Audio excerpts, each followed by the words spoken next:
Hi, everybody, and welcome to our webinar. I'm Dr. Danielle Gray, and this is Jason Rivkin from FitGolf. We're so excited to be with you this evening. Jason and I met probably 6 months ago from a mutual patient and mutual client that actually introduced us, right? And we've long both respected the work that we do and knew that it was a complementary situation, right? And so since we've connected, I think we really see the synergies with the work that we do and decided that we wanted to be able to share that with others, especially as we got to the point of off-season golf training, right? So I think handicaps are stopping posting tomorrow, so it's time to get serious until we can start posting those handicaps again in the spring, right? So I'm super excited for us to be able to talk and talk about our collaboration as we go here today. So I'm going to go ahead and get started and talk a little bit about the structure, and then we're going to bring you back in and talk about how that connects with the musculoskeletal system and what you teach. Great. Sound great? Yep, great. So my background is as a chiropractor for the last 13 years. I always grew up as an athlete in sports and learned how to play golf actually whenever I was 12. My dad taught me how to be able to play golf and always loved it, but because of what I did with work, that was the picture there over on the left. It was the very first golf lesson that I ever took, and I never took another one again until I was 40 years old because my dad told me I didn't need one. But I've always had a passion for it and never really understood the importance of our body's alignment and taking care of our body in order to be able to play better. The other picture that's there, I'm very, very proud of that. I won our club championship last year after getting back into golf 6 years ago, post becoming a chiropractor as a second career. So again, when I started playing and when I was just playing for fun for so long, I didn't really understand the importance of our alignment and of our musculoskeletal system and making sure that we really train, even if it's just a sport for fun and for leisure. Because if we don't do that and we don't take care of ourselves, then we're going to end up with those injuries of elbow problems and calf problems and our back hurting. And we don't want people popping Advil whenever they're on the first tee just to be able to try to get through the round. If you work at it and you train for your sport or for your enjoyment, then you can enjoy this for many years to come and feel good while you're doing it. So my history as a chiropractor, as I said, it's a second career. I used to be in IT and systems consulting a very long time ago, and I had a surfing accident actually when I was living in San Diego. And I, in the water, lost the feeling in my legs.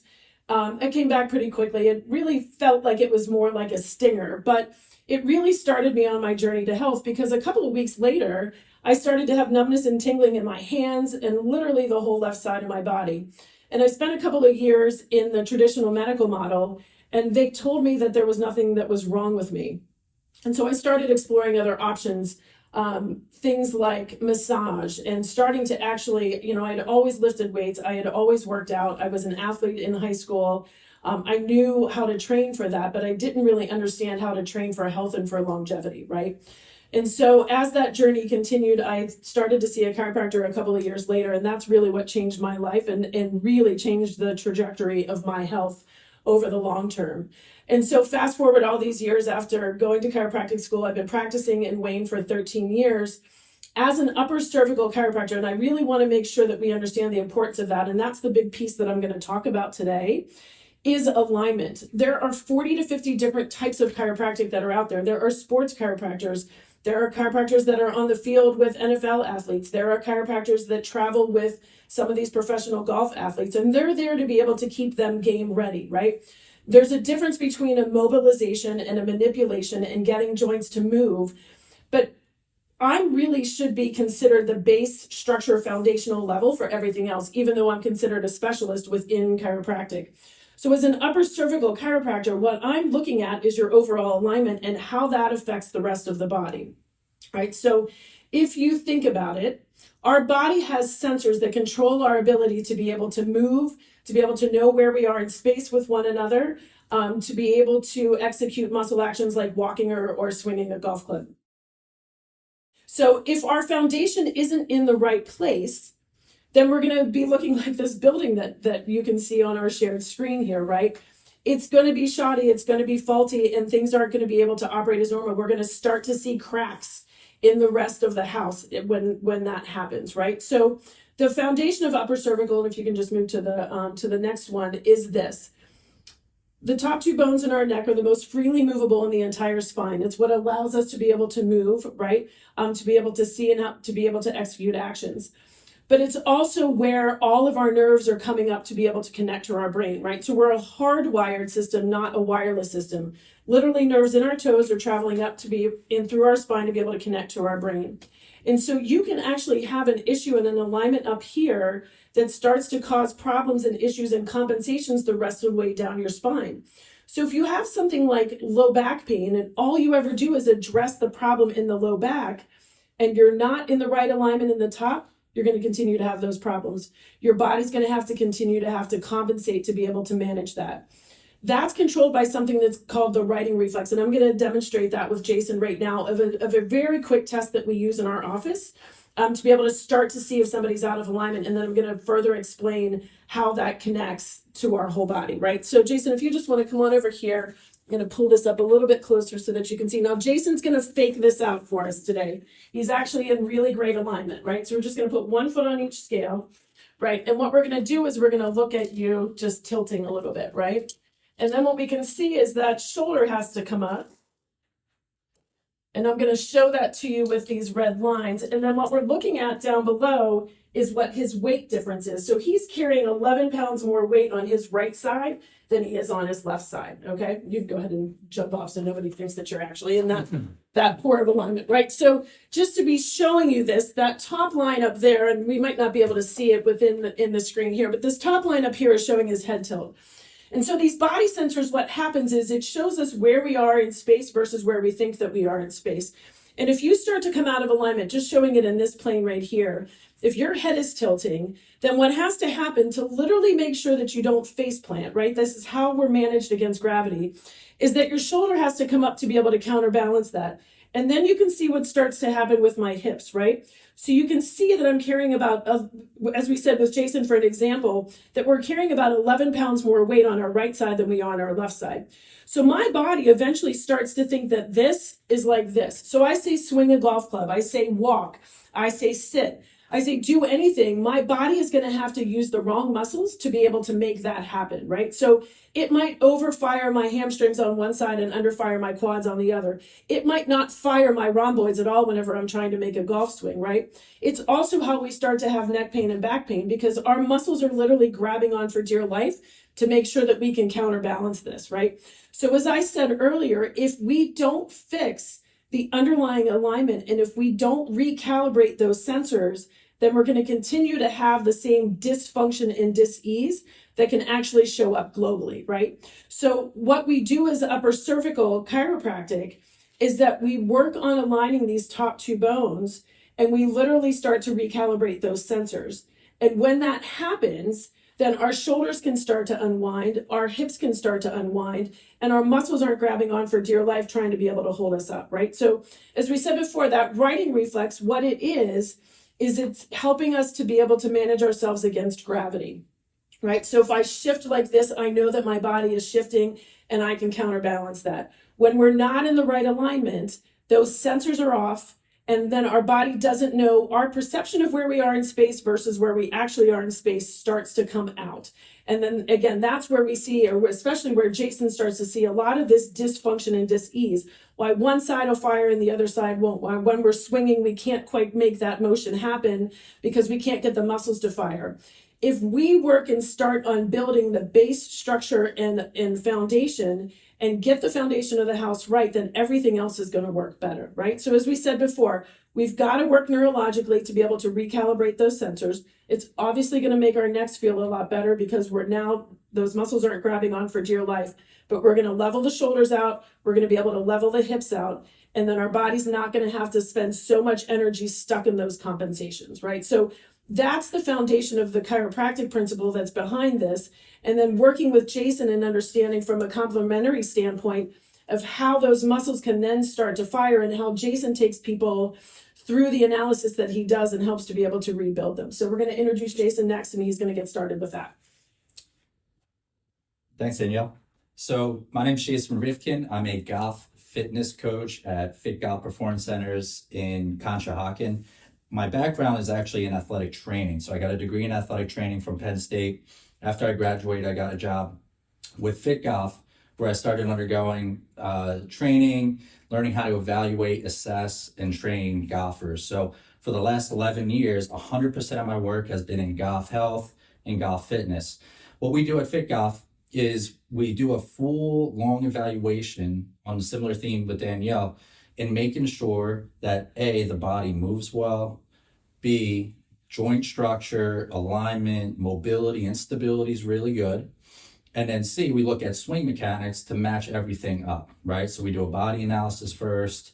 We take a look at mobility, flexibility, movement. We take a look at the swing, and we see how those things correlate with one each other. So one of the most important things we want to talk about today is something called the stability mobility chain. So Danielle talked about the importance of alignment, and if alignment is off, then this thing, the stability mobility chain, has a really tough time lining itself up and doing what it should do. So when we look at the body and when we evaluate the body, we take, you see up here on the screen, a joint by joint approach, right? So you can see there, starting from the ground up, there's an alternating pattern of joint function, meaning one joint should be mobile and the joint on top of that should be stable. And that goes all the way up from ankles all the way to the head and neck. Now, when alignment is off, right, we will see issues with the stability mobility chain. For example, right, if we know that there's a misalignment, it changes the curvature of the spine, which, let's take the thoracic spine as an example, where we get all of our rotation from in the golf swing in terms of the upper body. If alignment's off and the thoracic spine is then compensating, then suddenly the thoracic spine is not in a position to rotate nicely. So what that does, when the thoracic spine isn't rotating well, the segment below, such as the lower back, which should be stable, becomes unstable. And that's when we experience lower back injuries, stiffness, pain. So when we look at a golfer, A, we want to ensure, and this is what Danielle does, that alignment is right, because without good alignment, we have really no good chance of getting this mobility stability chain where it should be. And that's really going to impair your movement. It affects muscle balance, which we're going to talk about next, and just makes it really difficult to swing with good body mechanics. So when there's bad alignment, Danielle touched on this, it affects the way the brain communicates with the muscles. So when we look at somebody who's out of alignment, they have something called muscle imbalances. And there's two really common muscle imbalances, one called lower cross syndrome and another one called upper cross syndrome, right? So you can see on the screen here, you're seeing an illustration of what lower cross syndrome is. And this is one of the most common things that we'll see at FitGolf, and I'm sure it's something that Danielle sees all the time as well. So when alignment's bad, all right, we're not getting good signaling from the brain down to the muscles. What we'll find is that certain muscles get really tight or overactive, and other muscles, the protagonist, so to speak, muscle behind it, becomes weak and underactive. The prime example here is the hip flexors and the glutes. So almost every day, people walk into our gym complaining about tight hip flexors. And we see a lot of people and talk to a lot of people that do a lot of stretching, but don't seem to get any more flexible or any more mobile. A, part of the problem is, generally speaking, people like that are out of alignment, and B, they're not addressing the other side of the equation.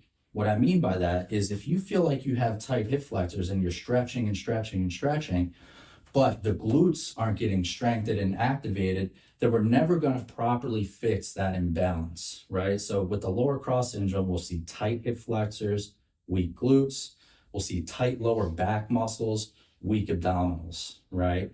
And if we go to the next slide, we see the example of upper cross syndrome, right? So how many of you watching now are told that they have rounded shoulders with forward head posture, right?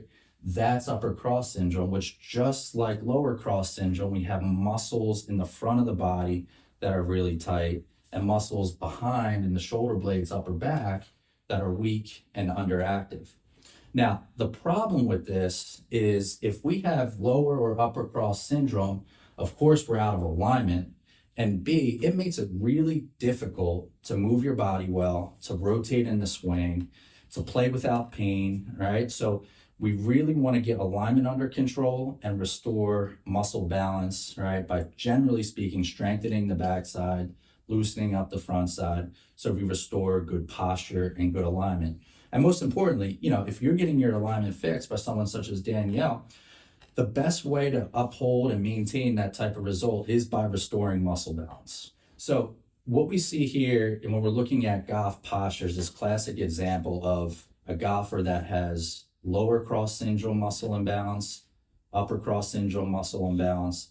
And what we'll see is, instead of having good neutral posture, which you see on the far left of your screen, we'll see C posture and S posture.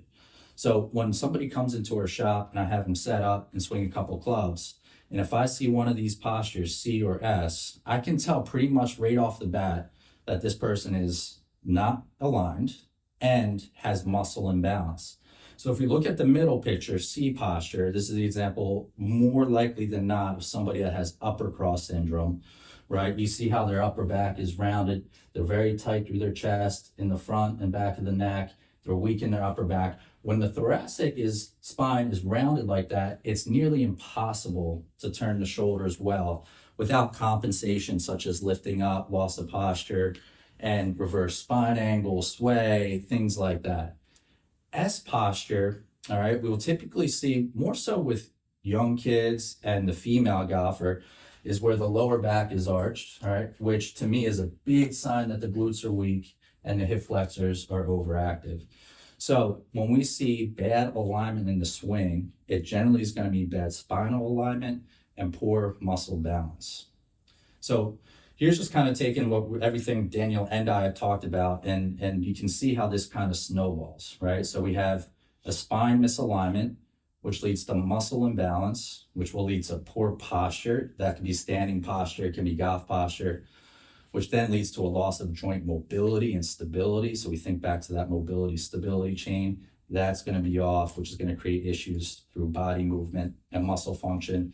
And when the stability and mobility chain isn't doing what it should do or isn't aligned the right way, then it's going to lead to poor movement in golf, in life, and in exercise. So what we want to do is demonstrate a couple of basic exercises that if you felt you had an imbalance, let's say you're tight in your chest, your hip flexors are tight, your glutes don't feel strong, you don't feel your glutes at all, you feel some pain in your upper back. I just want to show you some really basic exercises that Danielle's going to demonstrate that we would do to help promote spinal alignment once that fix has been made, right? So Danielle, you come over here and grab the phone more.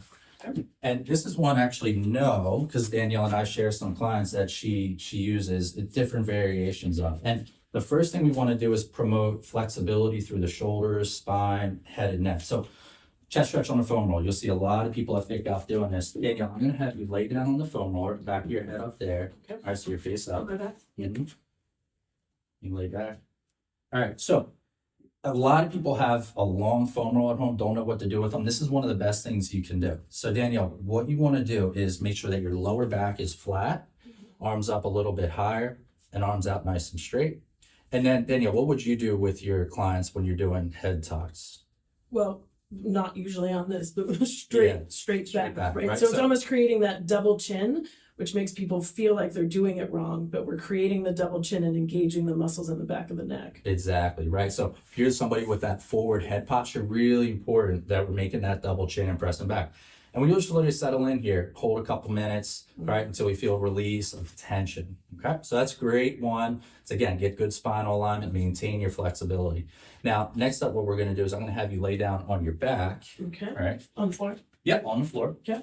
And we're gonna do something called a glute bridge, which I'm sure many of you have heard about. So when we get out of alignment, when the spine gets out of alignment, we saw and talked about how the glutes become inactive and weak and how the hip flexors get tight. This is a great exercise to get those muscles back into balance. So Dana, what I'm gonna have you do is flatten your lower back. Mm-hmm. You're gonna lift your toes up.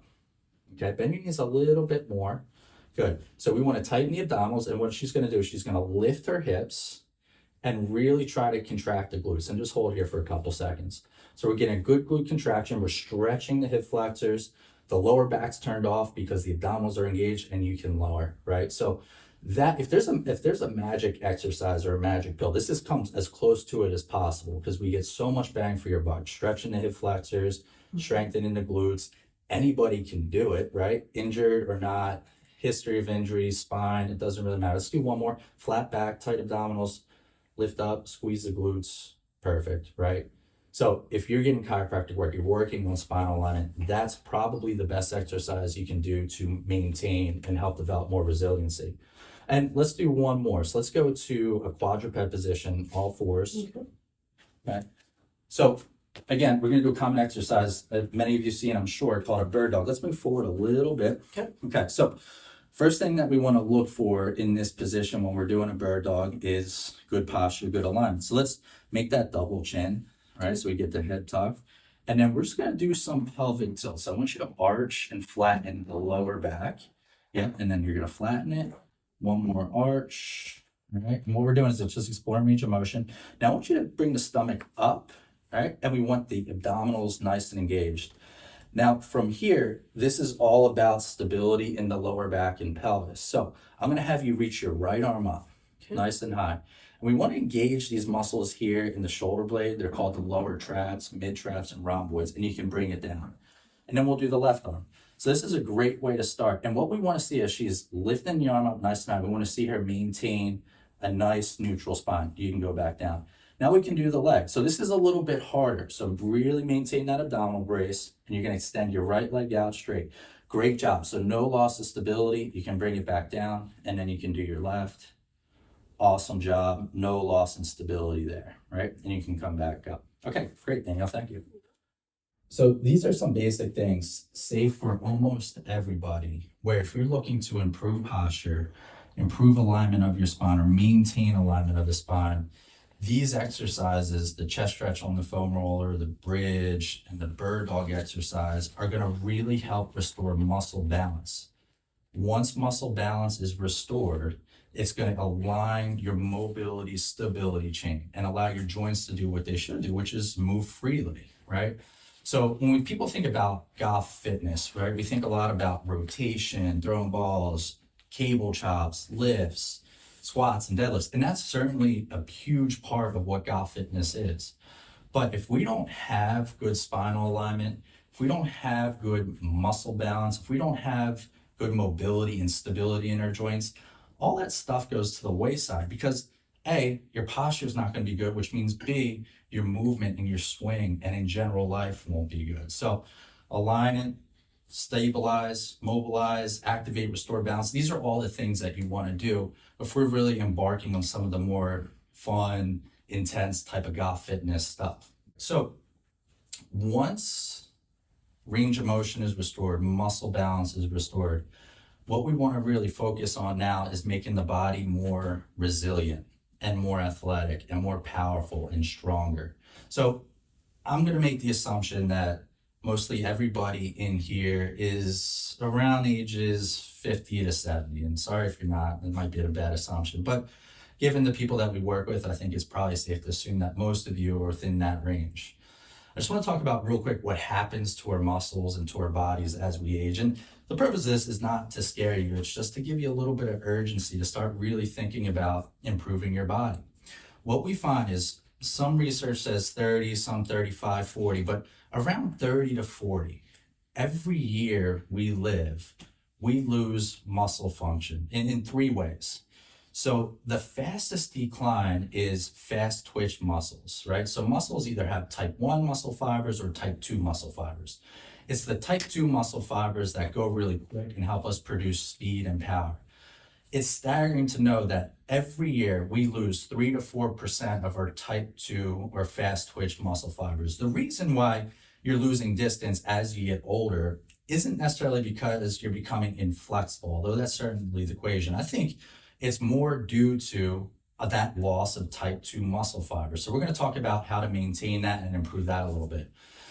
Every year from the age of about 35 on, we lose 1 to 2% of our muscle strength. So if from around age 40 to where you're at now, you haven't been strength training, every year you're going to see a relatively significant loss of strength.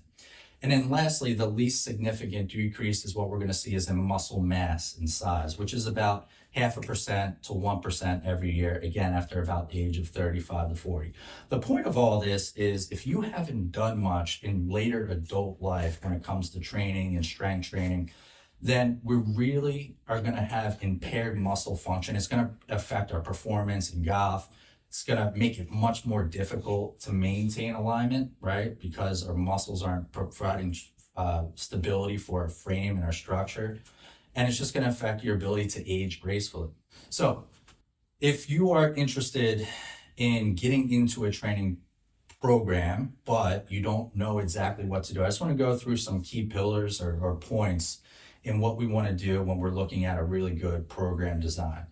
So I think priority, I'll say 1A, is to stay mobile, right? Work on stretching, work on your mobility. So there's 5 main areas that as we age, we lose mobility quicker than others. And that's going to be the cervical spine, the thoracic spine, which is kind of the middle and upper back.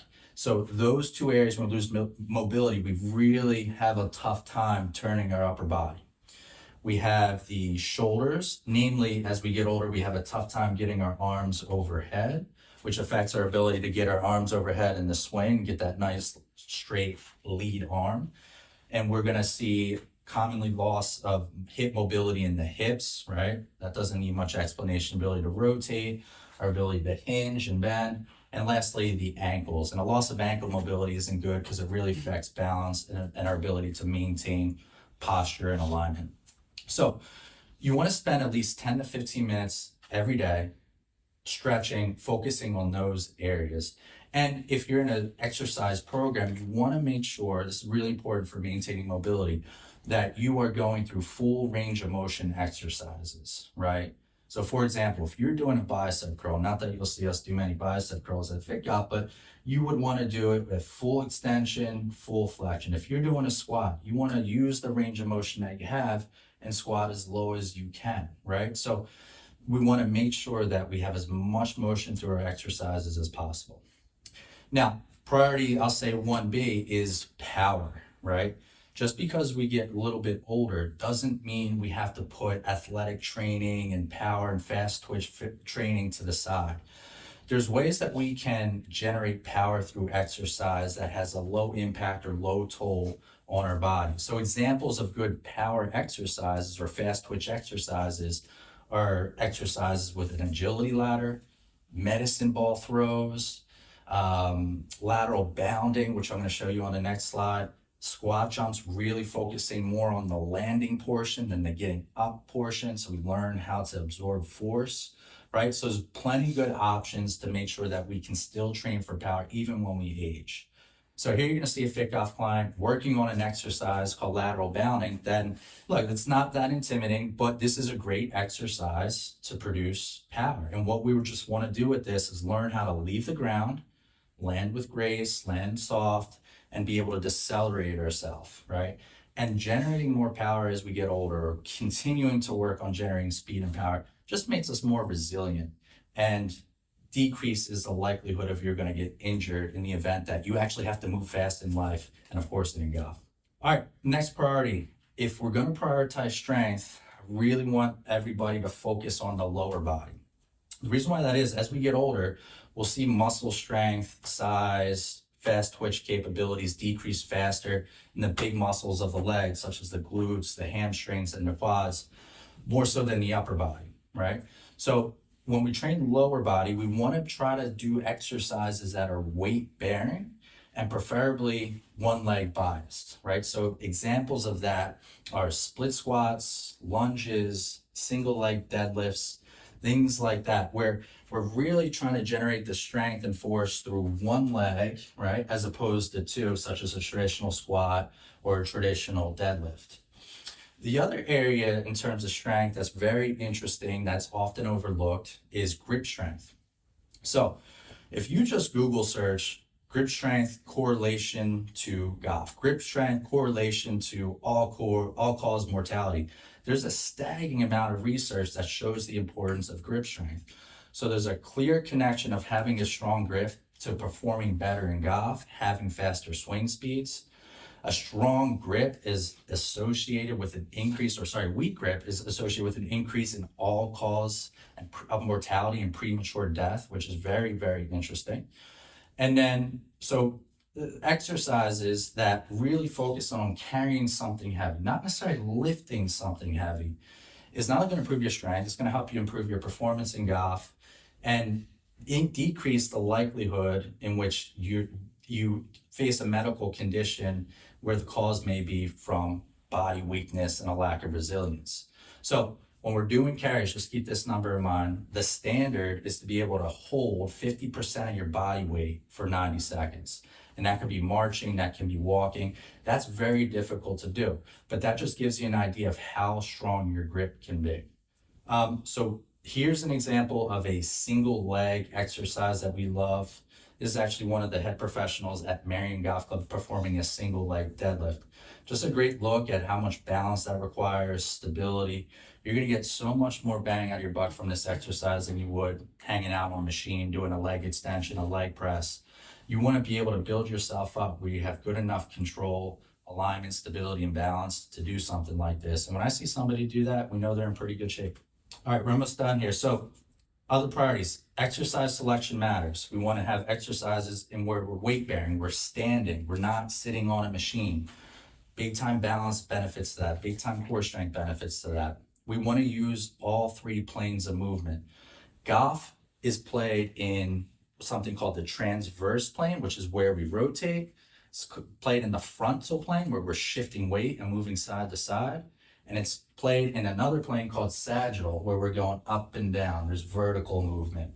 So we don't want to focus on exercises that just take place in one plane of movement, such as a press, a pull, and a squat. We want to be going side to side. We want to be turning. We want to be pressing, pulling. You want to have a lot of variety in which the ways that you're moving within exercises. And lastly, we tend to prefer in our programs unilateral or one-sided exercises, meaning if we're doing a chest press, we're doing it with one arm. Same thing with a row. We already talked about the legs. If we're doing a squat, it's through one leg. If we're doing a deadlift, it's through one leg. Because again, you get a lot more benefits from exercises like that. You're going to improve your balance. It's going to help you maintain alignment. It's going to help you be more coordinated and stable. And then lastly, cardio, right? There's two types of cardio that you want to be doing. All right, 1 to 2 times a week of each. Zone 2 cardio, which is a slow, steady state cardio, where we stay 70% or less of our heart rate. So that's like a 30-minute walk. And use kind of the conversation meter, right? If you're able to have a conversation without having to gasp for air or stop for a moment to collect air, chances are you're in zone 2. And that's really good cardio to help with blood pressure and overall output. And then maybe less frequency, once a week would be good for this, is a more high intensity workout such as interval training, where we're pushing, let's say on a bike, really hard for 0.2 miles. We're stopping until we get into that conversation type heart rate, right? So we don't want to put cardio to the wayside. Super important, obviously, for heart health, and overall your ability to pump more blood and have more endurance out on the golf course. So let's do exercise examples. Here's what I want to point out in terms of getting out of one plane of movement. So at the top, you're going to see really great exercise of one of our clients stabilizing on one leg, turning across it. That's an example of an exercise in the rotational plane. That's called the transverse plane.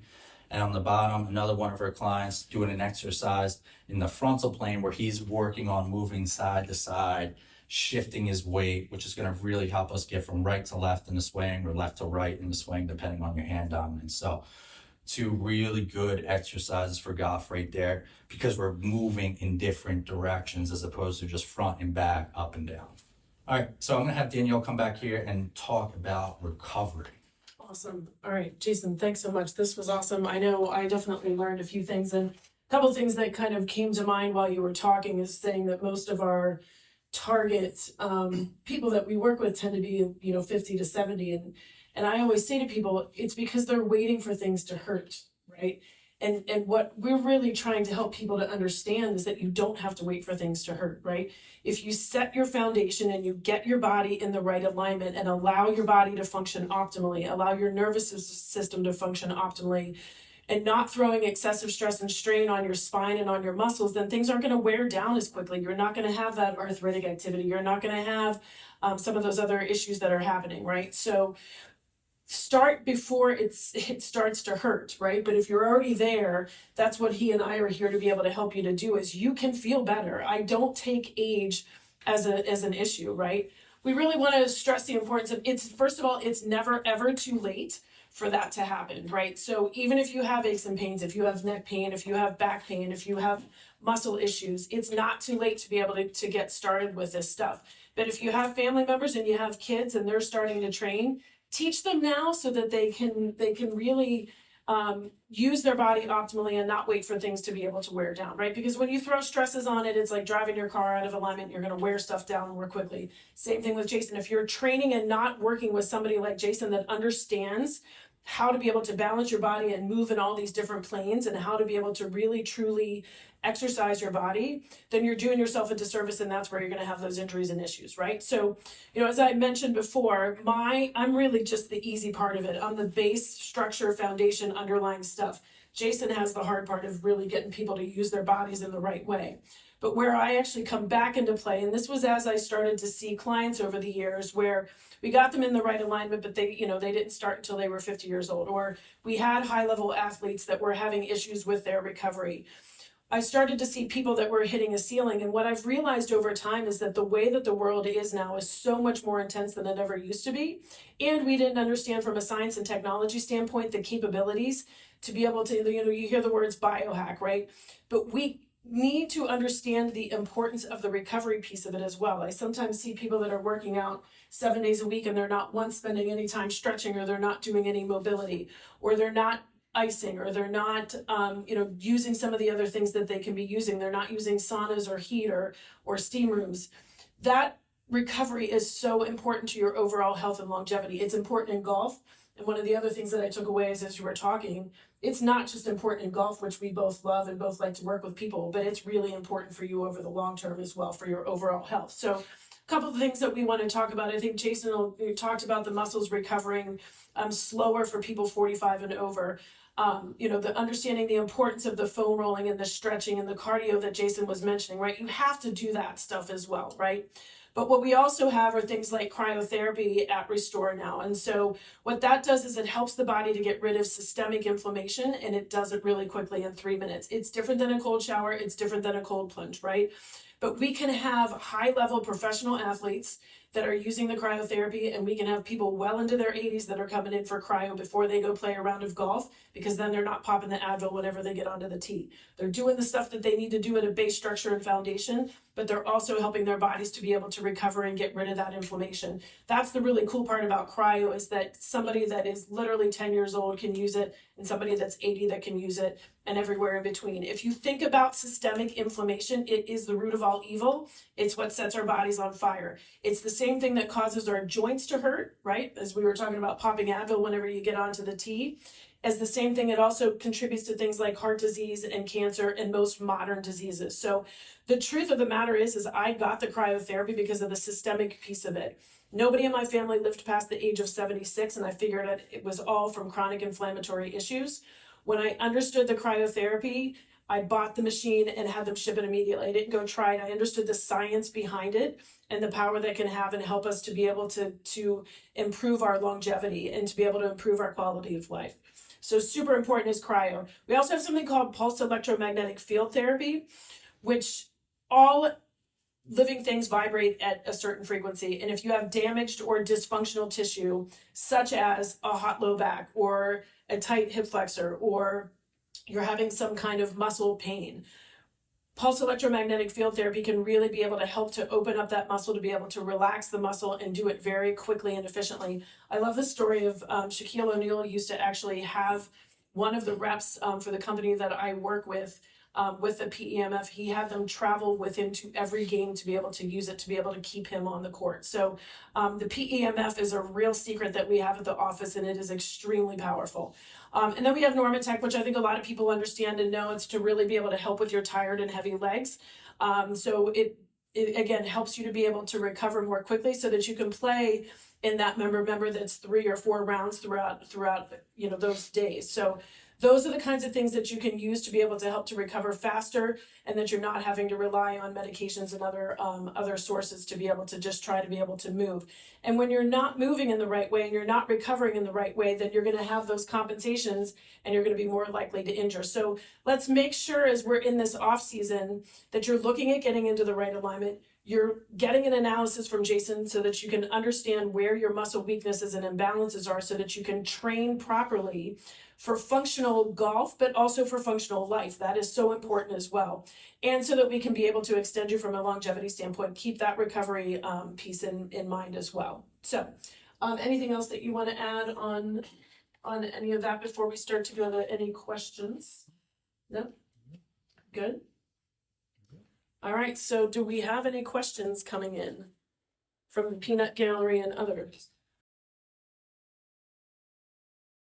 Yes, I can answer it from a structural standpoint, and then if you want to answer from a muscle standpoint, it absolutely does. If you think about being at a computer for 8 hours a day, right? Or if you think about having a very physical job where you're in one position all the time, right? You know, for me, I'm hunched over like this a lot. For people that are on a computer or on their phones, right, they're hunched over like this, and that's creating a lot of the upper cross issues, right, that people are having. So yes, you need to be mindful of your activities of daily living. It's one of the things that I talk a lot with my patients about is, this is great, we're going to get you into the right alignment, but you got to work at it outside of this, right? You can't be on your phone. You can't be driving like this, right? You can't be sitting and watching TV and you're stuck like this. You got to pay attention to your body, right? And try to use it in a neutral way, right? When you're on a computer or you have to be at a desk job for 8 hours a day, the kind of work that we're talking about is more important than ever, right? It's almost training to be able to do that job physically. So yes, 100%. But, you know, quite honestly, more is not better. Sitting all day isn't great. Standing all day isn't great either, right? You have to be able to understand how to be able to train your body for those situations. And I always say counterbalance it. So, you know, people that are at their desk all the times, you know, just walk down the hall and do this, right? Stand and open up like this. Do stretches throughout the day to be able to help to manage that. You know, the 10 or 15 minute routine, we both very much believe in, right? That you need to be stretching and mobilizing. But I also really encourage people to be stretching and moving throughout the day as well. Find little things. I had a dentist once, I love this. She had 3 young kids at the time. She wanted to be active. She literally had no time to work out. Every time she went to the bathroom, she did 10 squats, she did 10 push-ups against the sink, and she spent a minute stretching because it was the only place that she had, right? So there's really no excuse as far as I'm concerned. We can all find ways throughout the day to be able to counterbalance that. So yeah, 100% it affects it. What do you think? There's actually some really interesting research out there that shows, I'll give you the quick version, that short bouts of exercises as little as 2 minutes at a good intensity, high intensity, is almost just as effective in building muscle strength as 3 1-hour workouts a week. So like Danielle was saying, if you can just find, and that doesn't need to be strength, it could be flexibility, it could be mobility. If you can just find, you know, a few minutes throughout each day, that adds up. You may not feel like it is. You don't have to feel like you had a great workout. You don't feel like you had to stretch for an hour. These little exercises that you can perform throughout a day, even if it's just a couple minutes, has a really huge effect on the way that your muscles and your bodies function. Yeah, I think gone are the days of, you know, feeling like unless you can go to the gym for an hour, right, and do an hour's worth of cardio and then do an hour's worth of weights, then it's not worth doing anything. Those workouts are important, right? The things that you're talking about in building those routines multiple times a week are important. But if you don't have the time in a day, add up, right? It's like when people talk about steps, right? 10,000 steps makes a difference, right? So find small places within your daily routine, especially if we're talking about sitting in a computer all the time. You know, I'll talk to people in between your Zoom calls, just stand up and do something for 30 seconds or a minute. Or I've challenged people during COVID, start all your meetings with everybody spending 2 or 3 minutes, actually just turn your video off and stand up and stretch and do a little bit of exercise, right? It can be done. Yeah, it can be even easier than that. Like, we know that sitting, right, tightens the hip flexors, shortens hip flexors, lengthens, weakens the glute. All you have to do when you're sitting is keep your mind on your glutes, contract your glutes, go right, left cheek, both cheeks. And that is enough to get some brain signaling to the glutes to ensure that they don't totally fall asleep, get really weak, so when you stand up, you don't get imbalanced again. Yeah, really good question.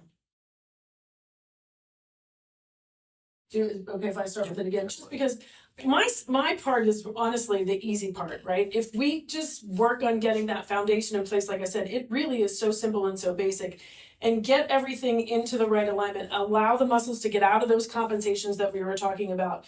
get the excess stress off of your joint structure, right? Then you need to be going immediately to Jason to be able to see what the damage was, right? So we can work with the structural piece of it, we can get those stresses off, but then you need to understand if you haven't been firing your quad muscle for the right way in 30 years, then you need to learn how to start firing that properly. That's why I love that you do the single leg or single arm exercises, right? Because then you can't hide those weaknesses anymore, and you can really learn how to be able to start firing those muscles. But I feel like your analysis is just as critically important once we get that foundation in place, because then you got to figure out where the weaknesses are, where the strengths are, where the imbalances are, so that we can rebuild the musculoskeletal structure in the right way. Yeah, I totally buy into that. And, I'll say, I've been working with some clients who we share, some of which I've been with longer than Danielle has. And while these people have made really great improvements, we're seeing much bigger strides, all right, since they've been going to Danielle, since the alignment has been worked on and improved and fixed. We're seeing issues with a client where migraines are getting better. See with another client, lower back pain's getting better at a faster rate on a more consistent basis. So the two, getting your alignment checked, getting your spine worked on, your neck worked on, combined with improving your muscle function, flexibility, strength, is the best way to get the results. Well, and it's funny, as you said that, I was thinking about clients that I had seen longer, right, than you have.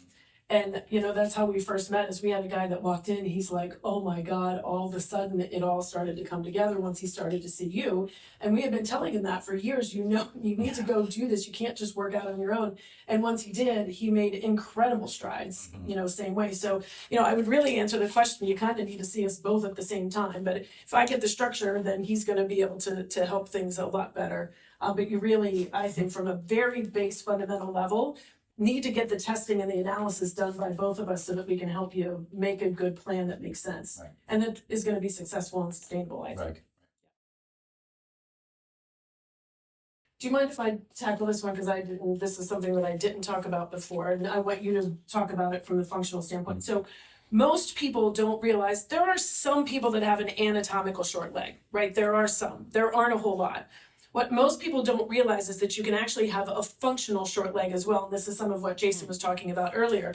So when we were showing, I think we can still see it over here. When we were looking at the alignment piece of it before, right? If your head's off, it has to bring your shoulder up, and look what it's doing to my hips. It's pulling a leg up, making it appear to be shorter, but it's not actually. It's just stuck in this chain, trying to counterbalance everything that's happening. So one of the tests that we do, it's to test this righting reflex that I had mentioned earlier, is we look at functional versus anatomical short leg. If you have an anatomical short leg, you need to look at a heel lift or something like that to be able to make that happen. But a functional short leg we can fix, right? And what we do, as I said before, is we get you into the right alignment, get everything to level out, and then Jason's going to be the guy that's going to see the imbalance on one side versus the other and be able to correct that from a muscle standpoint. But most of the time it's functional, it's just getting pulled up, and then that's what's creating a lot of this dysfunction that we start to see, that people can't understand why they have only an injury on one side versus the other. As I said before, it's just like you're driving your car out of alignment, right? But most of the time, it can be corrected. And then it's a matter of keeping it there, like you were saying earlier, by doing the exercises, by understanding how you need to basically rehab and correct that, and then it can be fixed.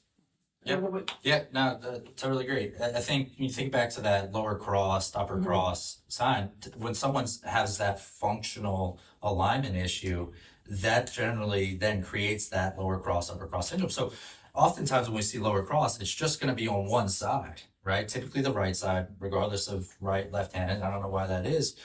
But what we'll see is if we're out of alignment on the right side, hip flexor gets really tight, glute gets really weak. And the way to make sure that we maintain alignment after the spinal alignment is fixed is restore muscle balance like we talked about. So it's generally, I think, very, very fixable. So kind of taking what we talked about in the presentation, when we don't have access to a gym, or we don't have time to get to a gym, we just don't have time in general to exercise, what we find is that prescribing a small dose of routine, a prescription of 15 minutes per day, is more than enough to make big time results. So typically what we'd want to do, try to see somebody to get evaluated so you know what you should be working on, as opposed to just kind of throwing arrows in the dark.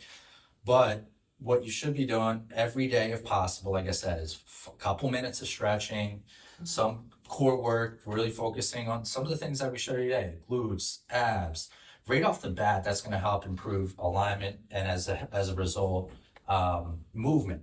So really, it doesn't take much. You don't need much equipment. You can make huge strides with body weight exercises, a foam roller, stretching, resistance bands, with about 15-20 minutes a day. Just make sure you know what you need to work on. Well, and you give people programs, right, that they can do at home. I mean, you do work at your facility, right, but you also send them home with homework that are those exact programs, right? So then you know what you're doing. Yeah, so most people we work with would come in maybe once a week, some more frequently, some less frequently, but we prescribe them a home routine to do. That we do ask them to do every day. And it's not an hour, like I've been saying. Usually these routines are 10, 15, 20 minutes.